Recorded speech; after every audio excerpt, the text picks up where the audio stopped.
इमरान खान की मदीने की रियासत मंदीलिया का नाम लेना जुर्म सी। मैनू फिर 1.5 महीना जेल च भेजिया ने और बहुत तशद्दद किया ने। बाबा खादम हुसैन रज़वी के चलीसमे ते देखो जी, इमरान खान उत्थे किते उन्दी जड़ियां बेटियां ने इनदी वैफ चो उन्होंने रोकिया किसी अफसर ने सड़क से उन्होंने मुअत्तल करवा दिता। लानत इन्हां दे हुक्मरानां ते।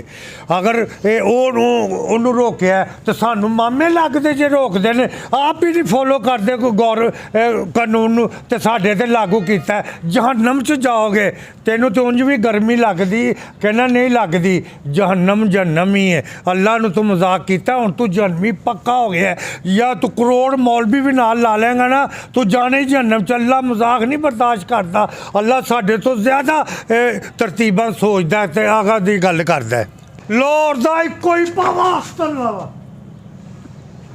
अच्छा, पहली बार आपकी वीडियो कब वायरल हुई थी और किस तरह लोगों ने फिर आपसे राब्ते किए वायरल जब हुए थे? सब तो पहलो वीडियो वायरल हुई बाबा खादम हुसैन रज़वी के चलीसमे ते। अच्छा, मैनू वजद हो गया तो मैं लब्बा ही करदा होया डिग पिया। अच्छा, वो देखिए हमने आप नारे लगाते हुए शायद बेहोश हो गए थे। बेहोश हो गया था, वेखी है ना। जी। वो सब तो पहलो बनी होवे। उस तो बाद जदों फ्रांस के खिलाफ जलूस कढ़िया, दूसरी वीडियो उदों बनी जदों मैनू पुलिस ने बड़ा मारिया। इमरान खान की मदीने की रियासत मंदीलिया का नाम लेना जुर्म सी। मैनू फिर 1.5 महीना जेल च भेजिया ने और बहुत तशद्दद किया ने। अच्छा, आपका जो डायलॉग वायरल हुआ है तो आप घर में भी इस तरह ही हंसी मजाक के मूड में रहते हैं? हाँ जी, मैं आप मजाक करना बीवी नूं भी ते बेटियां नूं भी। मैं कोई कहना गल करा ना कि फलाना काम करो तो थोड़ा नरम ले जाना या ईजी लैन गया ना, मैं कहना थानू नहीं पता अख्तर लावा बड़ा फिर मजाक ते हुंदा ही। जिदों कोई काम ना करे फिर मार दो लाहौर दा पावा अख्तर लावा नहीं। मारते नहीं, एक्शन ही एक गॉड गिफ्ट हैगी है, क्योंकि मेरा वर्गा एक्शन तो पूरी दुनिया ते कोई नहीं करता। अच्छा, तो गली महल्ले वाले तंग नहीं होंगे तुहाडे तो? बड़ी उच्ची उच्ची तुहाडी लांदे हो नारे।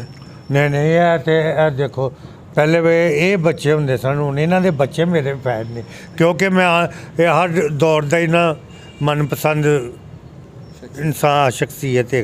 अच्छा, तो हमने ये भी सुना था कि पुलिस ने कहा है या किसी ने रिपोर्ट करवाई शायद आपके खिलाफ कि आप दहशत गर्दी को फ़रोग दे रहे हैं, इस तरह। ये क्या मामला? वकील सारे वकील सुन रहे उन्होंने नहीं, ਜਿਹੜੇ 2-4 ने दरखास्तां दित्तियां ने ना, वो कहना जी गुंडागर्दी इन्ना एक्शन है। इंज जी मेरे बच्चे घर स्कूलों आते हैं बत्ता सुट के कहते लाहौर दा पावा जी अख्तर लावा जी।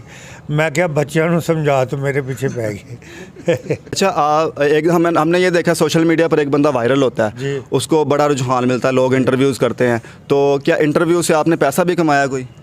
ਤੁਹਾਡੇ ਤੋਂ ਲਿਆ? नहीं, हमसे तो नहीं लिया। ਇਹੋ ਹੀ ਕਹਿੰਦੇ ਨੇ। ਪਹਿਲੇ तो मैं पूछा कि पैसा दिता है, कहते नहीं। मेरा 165 66वां इंटरव्यू है। अच्छा, हाँ, तो मैं एक दिन च 20-25 इंटरव्यू देता रहा। वैसे किसी ने भी नहीं दिया आपको? पाकिस्तान है भाई, इत्थे कर्जा नहीं वापस करते तो तुसी पैसे की गल करन दिया देन। मैं मंगे ही नहीं ना उन्हें दिते ने। अच्छा, हमने वो देखा एक डांस गर्ल भी वायरल हुई थी पिछले दिनों, वो जब मेरा दिल ये पुकारे आ जा, तो उन्होंने तो 2-3 दिनों से 5-6 करोड़ कमा लिया सी। औरत सी वो कमा सकती, मैं कोका नहीं पाया। अच्छा, हमने ये देखा कि वायरल होने के बाद लोग वक्ती तौर पर एक बंदे को ना ऊपर ले जाते हैं, लेकिन बाद में कोई पूछता भी नहीं है। तो अब आपकी वीडियोस बड़ी कम आती है, उसकी क्या वजह है? वीडियो उससे ज़्यादा फेम हो रहा है। अच्छा, मैं पिंडी दास गया हूँ, कोट पिंडी दास।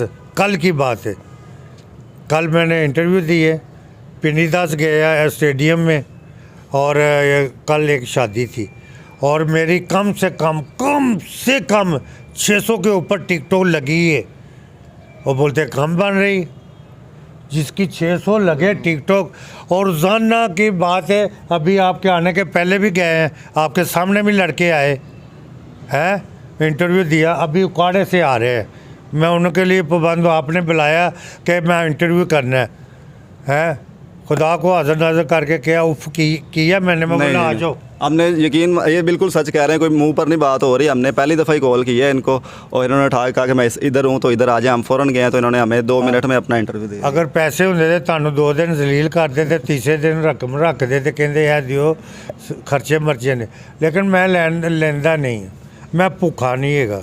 ਜਿਹੜੇ ਭੁੱਖੇ ਲੋਕ ਨੇ ਸਿਆਸਤਦਾਨ ਦੇਖੋ ਜਦੋਂ ਇਲੈਕਸ਼ਨ ਲੜਦੇ ਨੇ, ਇਹ ਸੁਣਨ ਵਾਲੀ ਗੱਲ ਜੇ, ਇਲੈਕਸ਼ਨ ਲੜਦੇ ਨੇ ਉਹਨਾਂ ਕੋਲ ਇੱਕ ਮਾੜੀ ਜੀ ਗੱਡੀ ਹੁੰਦੀ ਜਾਂ ਤਗੜੀ ਗੱਡੀ ਲਾ ਲਓ, ਤੇ ਜਦੋਂ 5 ਸਾਲ ਬਾਅਦ ਉਹਨਾਂ ਕੋਲ 20 ਗੱਡੀਆਂ ਹੁੰਦੀਆਂ ਨੇ, ਉਹਨਾਂ ਦੇ ਸਾਲਿਆਂ ਕੋਲ ਗੱਡੀਆਂ ਹੁੰਦੀਆਂ ਨੇ, ਉਹਦੀਆਂ ਸਾਲੀਆਂ ਕੋਲ ਗੱਡੀਆਂ ਹੁੰਦੀਆਂ ਨੇ, ਸਾਰੀ ਲੁੱਟਦੇ ਨੇ।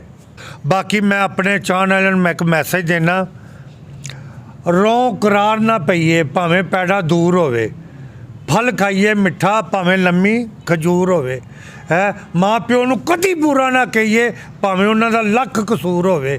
ਚਲਦੀ ਫਿਰਦੀ ਔਰਤ ਨਾਲ ਸ਼ਾਦੀ ਨਾ ਕਰੀਏ ਭਾਵੇਂ ਜੰਨਤ ਦੀ ਹੂਰ ਹੋਵੇ ਹੈ। ਤੇ ਮਾਂ ਬਾਪ ਨੂੰ ਪਿਆਰ ਕਰੋ, ਕਾਲੀ ਪੜ ਦੇ ਮਨਸ਼ੀਆਂ ਤੋਂ ਦੂਰ ਰਹੋ।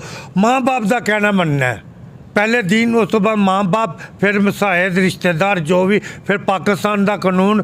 ਮੈਂ ਸਿਆਸਤਦਾਨ ਮੰਨਣਾ ਬਾਬੇ ਕਾਦੇ ਵਾ ਮੁਹੰਮਦ ਅਲੀ ਜਿਨਾਹ ਨੂੰ, ਬਸ ਆਈ ਲਵ ਯੂ। ਬਾਕੀ ਜਿਹਨੇ ਪਾਕਿਸਤਾਨ ਬਣਾਇਆ, ਲਾਮਾ ਇਕਬਾਲ ਨੂੰ ਵੀ ਸਲਾਮ ਹੈ, ਤੇ ਜਿਨ੍ਹਾਂ ਨੇ ਉਹਨਾਂ ਦੀ ਹਮਾਇਤ ਕੀਤੀ ਸੀ ਉਹਨਾਂ ਨੂੰ ਵੀ ਸਲਾਮ। ਅੱਲਾ ਉਹਨਾਂ ਨੂੰ ਜੰਨਤ ਕੜਵਟ ਜੰਨਤ ਨਸੀਬ ਕਰੇ। सर बहुत शुक्रिया आपके टाइम का। ਕੋਈ